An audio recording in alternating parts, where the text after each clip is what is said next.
ਬੀਬੀ ਜੀ ਨੂੰ ਮੈਂ ਕਿਉਂਕਿ ਹੁਣ ਕੋਈ ਕਮੈਂਟ ਨਹੀਂ ਕਰਨਾ ਚਾਹੁੰਦਾ। ਬਹੁਤ ਵੱਡਾ ਪਾਰਟੀ ਨੇ ਸਤਿਕਾਰ ਦਿੱਤਾ। ਉਹਨਾਂ ਤੋਂ ਪਹਿਲਾਂ ਵੀ ਵੱਡੇ ਲੀਡਰ ਇੱਥੇ ਪੰਜਾਬ ਦੇ ਵਿੱਚ ਜਿਹੜੇ 70ਵੇਂ ਤੋਂ ਜਾਂ ਕੋਈ 60ਵੇਂ ਤੋਂ ਜਾਂ 65ਵੇਂ ਤੋਂ ਲੱਗੇ ਹੋ ਆ। ਬੀਬੀ ਜੀ ਕਿਉਂਕਿ ਸਤਿਕਾਰਯੋਗ ਉਸ ਡੇਰੇ ਦੇ ਮਹੰਤ ਵੀ ਆ, ਜਿਹੜਾ ਡੇਰਾ ਸ਼੍ਰੋਮਣੀ ਗੁਰਦੁਆਰਾ ਪ੍ਰਬੰਧਕ ਕਮੇਟੀ 'ਚ ਸੰਤ ਬਾਬਾ ਪ੍ਰੇਮ ਸਿੰਘ ਜੀ ਮਰਾਲੇ ਵਾਲੇ ਰਹੇ ਆ, ਤੇ ਉਹਨਾਂ ਦੇ ਭਵਿੱਖ ਨੂੰ ਵੀ ਲੈ ਕੇ ਤੇ ਉਹਨਾਂ ਦੇ ਪਿਛੋਕੜ ਨੂੰ ਵੀ ਲੈ ਕੇ ਬੀਬੀ ਜੀ ਸ਼੍ਰੋਮਣੀ ਕਮੇਟੀ ਦੇ ਮੈਂਬਰ ਬਣੇ, ਬੀਬੀ ਜੀ MLA ਬਣੇ, ਬੀਬੀ ਜੀ ਫਿਰ ਮੰਤਰੀ ਬਣੇ, ਫਿਰ ਉਹ ਤੋਂ ਬਾਅਦ ਬੀਬੀ ਜੀ ਸ਼੍ਰੋਮਣੀ ਕਮੇਟੀ ਦੇ ਪ੍ਰਧਾਨ ਬਣੇ। ਹੁਣ ਵੀ ਪਾਰਟੀ ਨੇ ਮੇਰਾ ਖਿਆਲ ਆ ਕਿਸੇ ਹੋਰ ਲੀਡਰ ਨੂੰ ਇੰਨਾ ਨਹੀਂ ਪਚਕਾਰਿਆ ਹੋਣਾ ਜਿੰਨਾ ਇਹਨੂੰ ਪਚਕਾਰਿਆ। ਕਿੱਥੇ ਚੀਮਾ ਸਾਹਿਬ ਭੇਜੇ, ਫਿਰ ਆਪ ਬਾਦਲ ਸਾਹਿਬ ਗਏ, ਉਹਨਾਂ ਨਾਲ ਗੱਲ ਹੋਈ, ਫਿਰ ਮੁੜ ਕੇ ਚੀਮਾ ਸਾਹਿਬ ਤੇ ਰਖੜਾ ਸਾਹਿਬ ਗਏ। ਉਹ ਤੋਂ ਬਾਅਦ ਵੀ ਤੁਸੀਂ ਦੇਖਦੇ ਆ ਜਦੋਂ ਨੋਟਿਸ ਦਿੱਤਾ ਉਸ ਤੋਂ ਬਾਅਦ ਵੀ ਲਗਾਤਾਰ ਉਹਨਾਂ ਨੂੰ ਸਮਾਂ ਦਿੰਦੇ ਰਹੇ। ਉਹ ਇਸ ਕਰਕੇ ਸਮਾਂ ਦਿੰਦੇ ਸੀ ਕਿ ਪਰਿਵਾਰਕ ਮਸਲਾ ਆ, ਆਪਾਂ ਬੈਠ ਕੇ ਜਿਹੜਾ ਆ ਉਹਨੂੰ ਹੱਲ ਕਰ ਲਈਏ। ਪਰ ਚਲੋ ਅੱਜ ਇਲੈਕਸ਼ਨ ਹੋ ਗਏ। ਇਲੈਕਸ਼ਨ ਪਿਛਲੇ ਸਾਲ ਵੀ ਹੋਈ ਸੀ, ਪਿਛਲੇ ਸਾਲ 22 ਵੋਟਾਂ ਸੀ, ਐਤਕੀ 42 ਆ। ਤੇ ਕਈ ਵਾਰੀ ਕੁਝ ਜਿਹੜੇ ਕਾਰਜ ਸਾਨੂੰ ਸਿਖਾ ਵੀ ਜਾਂਦੇ ਆ। ਜਿੱਦਾਂ ਸਿਆਣੇ ਕਹਿੰਦੇ ਆ ਨਾ ਵੀ ਜੇ ਕਿਸੇ ਕੰਮ ਤੋਂ ਤੁਸੀਂ ਕੁਝ ਸਿੱਖਣਾ ਹੋਵੇ ਤੇ ਆਪਣੇ ਉਹਨਾਂ ਯਤਨਾਂ ਤੋਂ ਸਿੱਖੋ ਜਿਹੜੇ ਯਤਨਾਂ ਨੂੰ ਬੂਰ ਨਾ ਪਿਆ ਹੋਵੇ। ਇੱਕ ਚੀਜ਼ ਹੋਰ ਬੜੀ ਇਹਨਾਂ ਦਿਨਾਂ ਦੇ ਵਿੱਚ ਬੜੀ ਚਰਚਾ ਇਸ ਪੂਰੇ ਐਪੀਸੋਡ ਦੇ ਦੌਰਾਨ ਹੁੰਦੀ ਰਹੀ ਹੈ, ਚਾਹੇ ਉਹ ਸੁਖਦੇਵ ਸਿੰਘ ਢੀਂਡਸਾ ਹੋਣ, ਚਾਹੇ ਉਹ ਕੁਝ ਹੋਰ ਬਲਜੀਤ ਸਿੰਘ ਦਾਦੂਵਾਲ ਹੋਣ, ਚਾਹੇ ਹੋਰ ਇਸ ਤਰ੍ਹਾਂ ਦੇ ਆਗੂ ਹੋਣ। ਉਹ ਕਹਿੰਦੇ ਸੀ ਕਿ ਹਾਲਾਂਕਿ ਇਸ ਤੋਂ ਪਹਿਲਾਂ ਉਹ ਬੀਬੀ ਦੇ ਨੂੰ ਲੈ ਕੇ ਕਈ ਤਰ੍ਹਾਂ ਦੀ ਟਿੱਪਣੀਆਂ ਕਰਦੇ ਰਹੇ ਨੇ। ਅੱਜ ਵੀ ਢੀਂਡਸਾ ਸਾਹਿਬ ਨੂੰ ਪੁੱਛਿਆ ਗਿਆ ਕਿ ਤੁਸੀਂ ਬੀਬੀ ਜੀ ਦੀਆਂ ਨੀਤੀਆਂ ਤੇ ਇਸ ਤੋਂ ਪਹਿਲਾਂ ਜੋ ਉਹਨਾਂ ਨੇ ਕੰਮਕਾਜ ਕੀਤੇ ਤੁਸੀਂ ਉਹਦੇ ਨਾਲ ਸਹਿਮਤ ਹੋ, ਤਾਂ ਜਵਾਬ ਇਹ ਸੀ ਕਿ ਅਸੀਂ ਉਹਨਾਂ ਨਾਲ ਸਹਿਮਤ ਹੈਗੇ ਆ ਜਾਂ ਨਹੀਂ ਹੈਗੇ, ਉਹ ਗੱਲ ਜਿਹੜੀ ਉਹ ਵੱਖਰੀ ਹੈ, ਪਰ ਅਸੀਂ ਬਾਦਲਾਂ ਨੂੰ ਹਰਾਉਣਾ। ਹਰਜਿੰਦਰ ਸਿੰਘ ਧਾਮੀ ਕੀ ਸੋਚਦੇ ਸੀ, ਕਿਉਂਕਿ ਨਾਲ ਇਹ ਵੀ ਆਉਂਦਾ ਸੀ ਹਰਜਿੰਦਰ ਸਿੰਘ ਧਾਮੀ ਹੋਰਾਂ ਦੀ ਸ਼ਖਸੀਅਤ ਅਲੱਗ ਹੈ ਪਰ ਬਾਦਲ ਪਰਿਵਾਰ ਦੇ ਅਸੀਂ ਖਿਲਾਫ ਆ। ਇਸ ਤਰ੍ਹਾਂ ਦੀਆਂ ਜਦੋਂ ਚਰਚਾਵਾਂ ਚੱਲ ਰਹੀਆਂ ਹੋਣ ਤਾਂ ਉਸ ਵੇਲੇ ਚੋਣ ਲੜਨਾ ਉਹ ਵੀ ਉਸ ਸੰਸਥਾ ਦੀ ਜਿਹੜੀ ਸਿੱਖਾਂ ਦੀ ਸਿਰਮੌਰ ਸੰਸਥਾ ਹੋਵੇ, SGPC। ਦੇਖੋ ਸਰਦਾਰ ਸੁਖਦੇਵ ਸਿੰਘ ਢੀਂਡਸਾ ਜਿਹੜੇ ਸਤਿਕਾਰਯੋਗ ਪਰਸਨੈਲਿਟੀ ਆ, ਇਹ ਸਾਨੂੰ ਇੱਕ ਭੁਲੇਖਾ ਪੈ ਗਿਆ ਜਿਹੜੇ ਬੰਦਾ ਇਧਰਲੇ ਪਾਸੇ ਖੜਾ ਤਾਂ ਫਿਰ ਬੰਦਾ ਉਹ ਮਾੜਾ, ਜੇ ਸਾਡੇ 'ਚ ਆ ਜਾਵੇ ਤਾਂ ਉਹ ਬੰਦਾ ਚੰਗਾ ਆ। ਉਹਨਾਂ ਨੂੰ ਮੈਂ ਬੇਨਤੀ ਕਰਦਾ ਸਿਧਾਂਤਕ ਤੌਰ ਤੇ ਪੈਮਾਨਿਆਂ ਤੇ ਚੱਲਣ ਵਾਲੀ ਪਾਰਟੀ ਜਿਹੜੀ ਆ ਉਹ ਐਵੇਂ ਨਹੀਂ ਕਰਦੀ। ਸਰਦਾਰ ਪ੍ਰਕਾਸ਼ ਸਿੰਘ ਬਾਦਲ ਨੇ ਸਾਰੀ ਉਮਰ ਅਕਾਲੀ ਦਲ ਚਲਾਈ ਆ, ਸਰਦਾਰ ਸੁਖਬੀਰ ਸਿੰਘ ਬਾਦਲ ਨੂੰ ਇੰਨਾ ਲੰਮਾ ਸਮਾਂ ਹੋ ਗਿਆ। ਇੱਕ ਸਿਸਟਮ ਬਣਾਇਆ ਇਹਨਾਂ ਨੇ, ਪਹਿਲਾਂ ਅਕਾਲੀ ਦਲ ਦਾ ਖਾਤਮਾ ਕੀਤਾ, ਪਰ ਖਾਤਮਾ ਤਾਂ ਨਹੀਂ ਹੋਣਾ, ਸਮਾਂ ਮੈਂ ਪਹਿਲਾਂ ਵੀ ਦੇਖਦਾ ਮੁੜ ਕੇ ਸਰਜੀਤ ਹੁੰਦਾ ਰਿਹਾ। ਹੁਣ ਉਸੇ ਤਰਜ਼ ਦੇ ਉੱਤੇ ਇਹ ਸ਼੍ਰੋਮਣੀ ਗੁਰਦੁਆਰਾ ਪ੍ਰਬੰਧਕ ਕਮੇਟੀ ਨੂੰ ਚੁਣੌਤੀ ਦਿੱਤੀ। ਪਰ ਮੈਂ ਮੈਂਬਰ ਸਹਿਮਾਨਾਂ ਦਾ, ਸਮੁੱਚੀ ਪਾਰਟੀ ਦਾ ਧੰਨਵਾਦ ਕਰਦਾ ਕਿ ਉਹਨਾਂ ਨੇ ਸਾਰਿਆਂ ਇਹਨਾਂ ਪ੍ਰਭਾਵਾਂ ਤੋਂ ਪਿੱਛੇ ਹਟ ਕੇ ਇੱਕ ਸੁਰਤਾ ਦੇ ਸਬੂਤ ਦੇ ਨਾਲ ਪਾਰਟੀ ਦੇ ਨਾਲ ਖੜੇ ਹੋਏ ਆ। ਇਹ ਸਾਡੇ ਲਈ ਇੱਕ ਵੱਡੀ ਪ੍ਰਾਪਤੀ। ਪ੍ਰਧਾਨ ਸਾਹਿਬ, ਵੱਡੀ ਪ੍ਰਾਪਤੀ ਬੇਸ਼ੱਕ ਤੁਸੀਂ ਕਹਿ ਰਹੇ ਹੋ, ਪਰ ਪਿਛਲੀ ਵਾਰ 22 ਵੋਟਾਂ ਵਿਰੋਧ ਦੇ ਵਿੱਚ ਪਈਆਂ, ਇਸ ਵਾਰ 42 ਹੋ ਗਈਆਂ। 20 ਬੰਦੇ ਹੋਰ ਸਾਹਮਣੇ ਜਾ ਕੇ ਤੁਹਾਡੇ ਖੜੇ ਹੋ ਗਏ। ਅਕਾਲੀ ਦਲ ਪਹਿਲਾਂ ਹੀ ਕੋਈ ਬਹੁਤੇ ਵਧੀਆ ਹਾਲਾਤਾਂ ਚੋਂ ਨਹੀਂ ਲੰਘ ਰਿਹਾ। ਉਸ ਚੁਣੌਤੀ ਨੂੰ ਕਿਵੇਂ ਦੇਖਦੇ ਹੋ? ਜਿਹੜੇ 22 ਦੇ 42 ਹੋ ਗਏ, ਉੱਥੇ ਕਿਵੇਂ ਪਾਰਟੀ ਜਿਹੜੀ ਹੈਗੀ ਹੈ ਜਾਂ SGPC ਕਿਵੇਂ ਹੈਂਡਲ ਕਰੇਗੀ? ਜੇ 42 ਹੋ ਗਿਆ ਤਾਂ ਕੱਲ ਨੂੰ ਮੁੜ ਕੇ 20 ਵੀ ਹੋ ਸਕਦੇ ਆ, ਕਿਉਂਕਿ ਪਰ ਹੁਣ ਇਹਦਾ ਮਤਲਬ ਕੋਈ ਕਮੀ ਰਹਿ ਗਈ? ਤੁਹਾਨੂੰ ਲੱਗਦਾ ਹੈ ਕਿ ਕੋਈ ਕਮੀ ਰਹਿ ਗਈ, ਉਹਨੂੰ ਦੂਰ ਕਰੋਗੇ ਜਾਂ ਉਹਨਾਂ ਦੇ ਮਨ ਦੇ ਵਿੱਚ ਜਿਹੜਾ ਖਿਆਲ ਆਇਆ ਜਿਹਦੇ ਕਰਕੇ ਉਹ ਤੁਹਾਡੇ ਤੋਂ ਵੱਖ ਹੋਏ, ਉਹ ਖਿਆਲ ਉਹਨਾਂ ਦੇ ਮਨ ਦਾ ਦੂਰ ਹੋਏਗਾ? ਕੋਈ ਕਮੀ ਨਹੀਂ ਹੁੰਦੀ, ਕਿਉਂਕਿ ਕਈ ਵਾਰੀ ਸਾਡੀ ਪਰਸਨਲ ਈਗੋ ਹੁੰਦੀ ਆ, ਕਈ ਵਾਰੀ ਪਾਰਟੀਆਂ ਦੇ ਵਿੱਚ ਵਖਰੇਵੇਂ ਵੀ ਆਪੋ ਵਿੱਚ ਮਤਭੇਦ ਹੋ ਜਾਂਦੇ ਆ, ਤੇ ਕੋਈ ਨਹੀਂ ਮੁੜ ਕੇ ਆ ਜਾਂਦੇ, ਮੁੜ ਕੇ ਸਾਰੇ ਇਕੱਤਰ ਵੀ ਹੋ ਜਾਂਦੇ ਆ। ਤੇ ਬੀਬੀ ਹੁਣਾਂ ਨੂੰ ਜਿਹੜੀ ਮਤਭੇਦ ਆ, ਬੀਬੀ ਹੁਣਾਂ ਦੇ ਤਾਂ ਕੋਈ ਮਤਭੇਦ ਹੀ ਨਹੀਂ ਸੀ। ਉਹਨਾਂ ਦਾ ਇਹ ਸੀ ਵੀ ਮੈਨੂੰ ਪ੍ਰਧਾਨਗੀ ਦੇ ਦਿਓ, ਫਿਰ ਮਤਭੇਦ ਖਤਮ ਆ।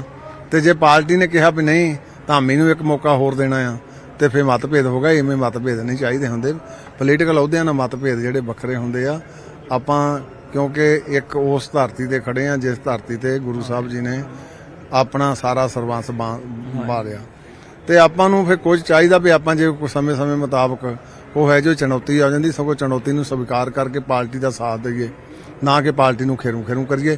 ਬਾਕੀ ਜੇ 42 ਹੋਇਆ ਮਰ ਕੇ ਕੋਲ 20 ਵੀ ਹੋ ਸਕਦੇ ਆ, ਕਿਉਂਕਿ ਸਾਲ ਬਾਅਦ ਚੋਣਿਆ ਤਾਂ ਆ ਜਾਂਦੀ ਆ ਮੁੜ ਕੇ। ਇੱਕ ਚੀਜ਼ ਪ੍ਰਧਾਨ ਸਾਹਿਬ ਹੋਰ ਬੜੀ ਵੱਡੀ ਹੈ ਕਿ ਧਰਮ ਤੇ ਸਿਆਸਤ, ਹਾਲਾਂਕਿ ਦੋਨਾਂ ਨੂੰ ਜੋੜ ਕੇ ਦੇਖਦੇ ਆ ਮੀਰੀ ਪੀਰੀ ਦੇ ਸਿਧਾਂਤ ਦੇ ਨਾਲ, ਪਰ ਜਿਹੜਾ ਕੁਝ ਆਮ ਸਿਆਸਤ ਦੇ ਵਿੱਚ ਹੁੰਦਾ ਰਿਹਾ ਹੁਣ ਤੱਕ, ਜਦੋਂ ਉਹ ਧਰਮ ਨਾਲ ਜੁੜੀ ਹੋਈ ਸਿਆਸਤ ਦੇ ਵਿੱਚ ਹੋਣ ਲੱਗ ਜੇ, ਜਦੋਂ ਧਰਮ ਦੀ ਸਿਆਸਤ ਦੇ ਵਿੱਚ ਇਸ ਤਰ੍ਹਾਂ ਦੀਆਂ ਇੱਕ ਦੂਜੇ ਦੇ ਖਿਲਾਫ ਮੁਹਿੰਮਾਂ ਚੱਲ ਪੈਣ, ਜਦੋਂ ਇਸ ਤਰ੍ਹਾਂ ਪ੍ਰਚਾਰ ਕਰਨਾ ਪੈ ਜੇ, ਔਰ ਆਮ ਸਿੱਖ ਜਿਹੜੇ SGPC ਜਿਹੜੇ ਏਜੰਡੇ ਨੂੰ ਲੈ ਕੇ 100 ਸਾਲ ਤੋਂ ਵੱਧ ਸਮਾਂ ਪਹਿਲਾਂ ਚੁਣੀ ਗਈ ਸੀ, ਤਾਂ ਆਮ ਸਿੱਖ ਹੈ ਜਿਹੜਾ, ਉਹ ਤੁਹਾਨੂੰ ਨਹੀਂ ਲੱਗਦਾ ਕਿ ਉਹਦੇ ਮਨ ਤੇ ਕਿਤੇ ਨਾ ਕਿਤੇ ਤਾਂ ਬੀਤਦੀ ਹੈ ਕਿ SGPC ਸੀ ਕੀ ਕਿਹੜੇ ਏਜੰਡੇ ਸੀ, ਅੱਜ ਕਿਹੜੇ ਰਾਹ ਜਾ ਰਹੀ ਹੈ, ਕਿਹੜੇ ਕਾਰਨ ਐਸਜੀਪੀਸੀ ਦੀ ਚੋਣ ਨੂੰ ਲੈ ਕੇ ਇਦਾਂ ਦੇ ਵਿਵਾਦ ਹੁੰਦੇ ਆ?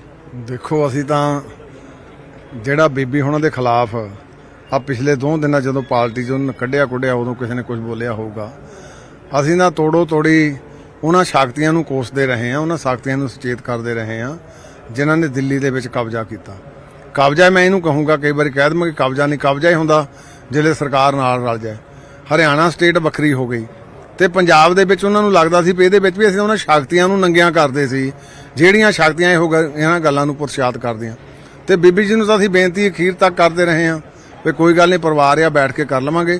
ਪਰ ਉਹ ਸ਼ਕਤੀਆਂ ਦੀ ਮੈਂ ਸਮਝਦਾ ਹਾਰ ਹੋਈ ਆ, ਜਿਹੜੀਆਂ ਸ਼ਕਤੀਆਂ ਬਹੁਤ ਤਕੜੀਆਂ ਹੋ ਕੇ, ਕਿਉਂਕਿ ਲਾਲਚਾਂ ਦੇ ਵਿੱਚ ਲੋਕ ਕਈ ਵਾਰੀ, ਭੈ ਦੇ ਵਿੱਚ ਕਈ ਵਾਰੀ ਲੋਕ ਜਿਹੜੇ ਆ ਉਹ ਆਪਣਾ ਪਦਾਰਥਵਾਦੀ ਜੋਗਿਆ ਹੋ ਜਾਂਦੇ ਇੱਧਰ ਉੱਧਰ। ਪ੍ਰਧਾਨ ਸਾਹਿਬ ਆਖਰੀ ਸਵਾਲ ਹੈ ਤੁਹਾਨੂੰ, ਆਖਰੀ ਸਵਾਲ ਹੈ ਕਿ ਐਸਜੀਪੀਸੀ, ਕਿਉਂਕਿ ਉਦੋਂ ਵੀ ਕਿਤੇ ਨਾ ਕਿਤੇ ਜਦੋਂ ਸਿੱਖਾਂ ਦੀ ਸਿਰਮੌਰ ਸੰਸਥਾ ਹੋਵੇ ਔਰ ਬੇਸ਼ੱਕ ਸਿਆਸਤ ਦੇ ਵਿੱਚ ਐਸੇ ਹਾਲਾਤ ਪੈਦਾ ਹੋਏ, ਲੋਕ ਜਦੋਂ ਐਸਜੀਪੀਸੀ ਪ੍ਰਧਾਨ ਤੇ ਸਵਾਲ ਚੁੱਕਣ ਲੱਗ ਜਾਣ, ਲੋਕ ਜਦੋਂ ਜਥੇਦਾਰ ਸ਼੍ਰੀ ਅਕਾਲ ਤਖਤ ਸਾਹਿਬ ਤੇ ਸਵਾਲ ਚੁੱਕਣ ਲੱਗ ਜਾਣ, ਲੋਕ ਜਦੋਂ ਪੰਥ ਦੇ ਨੁਮਾਇੰਦਿਆਂ ਤੇ ਸਵਾਲ ਚੁੱਕਣ ਲੱਗ ਜਾਣ, ਤਾਂ ਉਦੋਂ ਕਈ ਤਰ੍ਹਾਂ ਦੇ ਖਦਸ਼ੇ ਪੈਦਾ ਹੋ ਜਾਂਦੇ ਆ। ਦੂਜੇ ਪਾਸੇ ਚਾਹੇ ਧਰਮ ਪਰਿਵਰਤਨ ਚੁਣੌਤੀ ਹੋਵੇ, ਕਈ ਤਰ੍ਹਾਂ ਦੀਆਂ ਚੁਣੌਤੀਆਂ ਦਾ ਸਾਹਮਣਾ ਕਰ ਰਿਹਾ ਇਸ ਟਾਈਮ ਸਿੱਖ ਪੰਥ, ਤਾਂ ਐਸਜੀਪੀਸੀ ਪੰਥ ਦੀ ਸਿਰਮੌਰ ਸੰਸਥਾ, ਐਸਜੀਪੀਸੀ ਇਸ ਜ਼ਿੰਮੇਵਾਰੀ ਨੂੰ ਸਮਝਦਿਆਂ ਲੱਗਦਾ ਹੈ ਕਿ ਕੋਈ ਵੱਡਾ ਆਉਣ ਵਾਲੇ ਟਾਈਮ ਦੇ ਵਿੱਚ ਤੁਹਾਨੂੰ ਮੁਹਿੰਮ ਜਾਂ ਐਸਜੀਪੀਸੀ ਨੂੰ ਕੋਈ ਵੱਡਾ ਕਦਮ ਚੁੱਕਣਾ ਪਵੇਗਾ ਤਾਂ ਕਿ ਇਹ ਸਾਰੇ ਸਵਾਲ ਖਤਮ ਹੋਣ ਔਰ ਸਿੱਖ ਪੰਥ ਆ ਜਿਹੜਾ ਇੱਕ ਵਾਰ ਫਿਰ ਤੋਂ, ਹਾਲਾਂਕਿ ਇਹਨੂੰ ਕੋਈ ਖਤਰਾ ਨਹੀਂ ਹੈ, ਇੱਕ ਵਾਰ ਫਿਰ ਤੋਂ ਸੇਫ ਰੱਖਿਆ ਜਾਵੇ? ਦੇਖੋ, ਜਿਹੜੇ ਕਿਸੇ ਦੀ ਵਿਰੋਧਪੁਣਾ ਕਰਨਾ, ਇਹ ਤਾਂ ਮੇਰਾ ਖਿਆਲ ਟੱਬਰਾਂ ਦੀ ਵੀ ਪ੍ਰਵਿਰਤੀ ਬਣ ਗਈ ਆ। ਤੇ ਖਾਸ ਕਰਕੇ ਜਦ ਦਾ ਸੋਸ਼ਲ ਮੀਡੀਆ ਆਇਆ, ਮੂੰਹ ਪਾੜ ਆਪਾਂ ਇੰਨੀ ਗੱਲ ਕਰਦੇ ਜਿੰਨੀ ਔਕਾਤ ਵੀ ਨਹੀਂ ਹੁੰਦੀ। ਤੇ ਦੂਸਰਾ, ਮੈਂ ਤਾਂ ਯਤਨ ਕੀਤਾ ਸੀ ਵੀ ਆਪਾਂ ਏਕਾ ਕਰੀਏ, ਏਕਾ ਕੀਤਾ ਵੀ। ਤੇਜਾ ਸਿੰਘ ਸਮੁੰਦਰੀ ਹਾਲ ਸਾਰੀਆਂ ਪਾਰਟੀਆਂ ਵੀ ਇਕੱਠੀਆਂ ਕੀਤੀਆਂ, ਸਾਰੀਆਂ ਜਿੰਨੀਆਂ ਧਾਰਮਿਕ ਸੰਸਥਾਵਾਂ, ਚਾਹੇ ਹਜੂਰ ਸਾਹਿਬ ਬੋਰਡ ਸੀ, ਚਾਹੇ ਪਟਨਾ ਸਾਹਿਬ ਸੀ, ਚਾਹੇ ਆਪਣੇ ਦਿੱਲੀ ਕਮੇਟੀ ਸੀ, ਸਾਰੇ ਇੱਕ ਥਾਂ ਇਕੱਤਰ ਕੀਤੇ।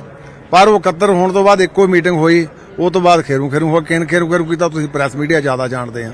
ਸੋ ਮੇਰਾ ਤਾਂ ਅੱਜ ਵੀ ਯਤਨ ਆ ਵੀ ਆਪਾਂ ਇਕੱਠੇ ਹੋਵਾਂਗੇ ਤੇ ਸਿੱਖ ਪੰਥ ਦੀਆਂ ਜਿਹੜੀਆਂ ਚੁਣੌਤੀਆਂ ਉਹਨਾਂ ਨੂੰ ਛੇਤੀ ਆਪਾਂ ਉਹਨਾਂ ਦੇ ਉੱਤੇ ਪਾ ਲਾਂਗੇ, ਆਪਣਾ ਜ਼ੋਰ ਪਾ ਲਾਂਗੇ।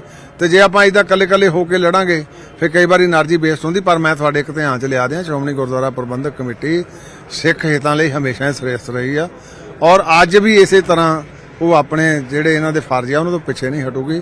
ਜਿੱਥੇ ਵੀ ਸਾਨੂੰ ਕਾਰਜ ਕਰਨਾ ਪੈਂਦਾ, ਚਾਹੇ ਧਰਮ ਪਰਿਵਰਤਨ ਦਾ ਤੁਸੀਂ ਦੇਖ ਰਹੇ ਬੜਾ ਪ੍ਰਕੋਪ ਸੀ, ਪਰ ਹੁਣ ਸਾਡੇ ਬੱਚੇ ਜਾ ਕੇ ਦੇਖੋ, ਪ੍ਰਚਾਰਕ ਸਾਡੇ ਦੇਖੋ ਇੱਕ ਟੱਕੋਂ ਲੱਗੇ ਹੋ ਆ। ਸੋ ਇਹੋ ਜਿਹੀਆਂ ਗੱਲਾਂ ਜਿਹੜੀਆਂ ਸੀਗੀਆਂ ਉਹ ਅਸੀਂ ਤੋੜੋ ਤੋੜੀ ਜਿਹੜੀਆਂ ਉਹ ਕਰ ਰਹੇ ਹਾਂ। ਗੁਰੂ ਸਾਹਿਬ ਕਿਰਪਾ ਕਰਨ, ਚੰਗਾ ਸਮਾਂ ਆਊਗਾ। ਤਾਂ ਐਸਜੀਪੀਸੀ ਪ੍ਰਧਾਨ ਹਰਜਿੰਦਰ ਸਿੰਘ ਧਾਮੀ ਹੁਣੀ ਕਹਿੰਦੇ ਨੇ ਕਿ ਚੰਗਾ ਸਮਾਂ ਆਏਗਾ। ਐਸਜੀਪੀਸੀ ਦੀਆਂ ਜਿਹੜੀਆਂ ਜ਼ਿੰਮੇਵਾਰੀਆਂ ਨੇ ਉਹਨਾਂ ਜ਼ਿੰਮੇਵਾਰੀਆਂ ਨੂੰ ਸਮਝਦਿਆਂ ਕਹਿੰਦੇ ਨੇ ਕਿ ਐਸੇ ਕਦਮ ਚੁੱਕੇ ਜਾਣਗੇ ਤਾਂ ਕਿ ਪੰਥ ਨੂੰ ਇਕਜੁੱਟ ਵੀ ਕੀਤਾ ਜਾ ਸਕੇ ਔਰ ਜਿਸ ਤਰ੍ਹਾਂ ਦੇ ਕਿਤੇ ਨਾ ਕਿਤੇ ਕਈ ਵਾਰ ਹਾਲਾਤ ਬਣ ਜਾਂਦੇ ਨੇ ਉਹ ਹਾਲਾਤ ਅੱਗੇ ਜਾ ਕੇ ਨਾ ਬਣਨ। ਔਰ ਕਹਿੰਦੇ ਨੇ ਕਿ ਪੰਥ ਵਿਰੋਧੀ ਤਾਕਤਾਂ ਕੰਮ ਕਰਦੀਆਂ ਨੇ ਪਰ ਉਹਨਾਂ ਦੇ ਸਾਹਮਣੇ ਡਟ ਕੇ ਖੜੇ ਆ। ਦੇਖਦੇ ਆ ਕਈ ਤਰ੍ਹਾਂ ਦੀਆਂ ਚੁਣੌਤੀਆਂ ਨੇ ਐਸਜੀਪੀਸੀ ਪ੍ਰਧਾਨ ਹੋਰਾਂ ਦੇ ਸਾਹਮਣੇ ਕਿ ਇਹਨਾਂ ਸਾਰੀਆਂ ਚੁਣੌਤੀਆਂ ਦੇ ਨਾਲ ਨਜਿੱਠਦਿਆਂ ਕਿਵੇਂ ਐਸਜੀਪੀਸੀ ਜਾਂ ਫਿਰ ਸਿੱਖ ਸੰਸਥਾਵਾਂ ਨਾਲ ਜੁੜੇ ਹੋਏ ਲੋਕਾਂ ਤੇ ਚੁੱਕੇ ਜਾਂਦੇ ਸਵਾਲਾਂ ਨੂੰ ਖਤਮ ਕਰਨਗੇ ਐਸਜੀਪੀਸੀ ਦੇ ਇੱਕ ਵਾਰ ਫਿਰ ਤੋਂ ਚੁਣੇ ਗਏ ਪ੍ਰਧਾਨ ਹਰਜਿੰਦਰ ਸਿੰਘ ਧਾਮੀ ਜੀ।